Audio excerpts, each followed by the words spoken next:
परवा झाकीर खानचा एक प्रोग्राम पाहत असताना तो एक वाक्य बोलला की हिंदी में तो स्टँड अप कॉमेडी बाद में आई, मराठी में स्टँड अप कॉमेडी पहिले से थी. आणि हे सांगताना त्याने कुणाचं नाव घेतलं तर आपल्या लाडक्या पु ल देशपांडेंचं.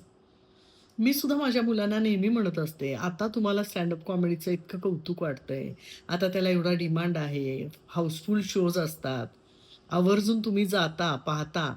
पण आम्ही लहानपणापासून पु ल देशपांड्यांच्या कॅसेट्स ऐकल्या आहेत, व्ही-सी-आरवर पाहिल्या आहेत आणि खळखळून हसलोय. मराठी भाषेवर प्रेमसुद्धा पु ल देशपांड्यांचं हे सगळं ऐकत, वाचत, पाहतच वाढत गेलंय. म्हणजे पुलंची अनेक पात्र असोत, अंतू बर्वा असो, चित्रे मास्तर असोत, पण त्या सगळ्यांमुळे व्यक्तीकडे पाहण्याची एक वेगळी नजर आम्हाला मिळाली. आणि पुलंनी फक्त हसवलं नाही, तर प्रत्येक गोष्टीतून काहीतरी शिकवलं सुद्धा. त्यांची काही वाक्य तर मनात घर करून राहिली आहेत.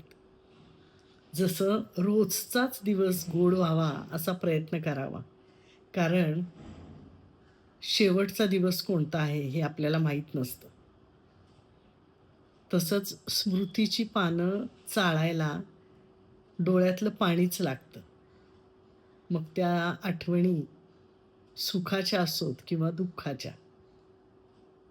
मैत्रीबद्दल सुद्धा अनेक सुंदर, सुंदर वाक्य त्यांची आहेत, ज्याच्यामुळे मैत्रीबद्दल आम्हाला विश्वास वाटायला लागला, प्रेम वाटायला लागलं. आणि हे सगळं आज मी बोलतेय कारण आज मराठी भाषा दिन. मराठी भाषा समृद्ध करण्यात अशा अनेक लेखकांचं, कवींचं खूप योगदान आहे आणि आपण नशीबवान आहोत, की आपण मराठी आहोत आणि हे सगळं आपल्याला समजतं. आपण ते समजून मराठी भाषेवरचं प्रेम अजून वाढत जातं.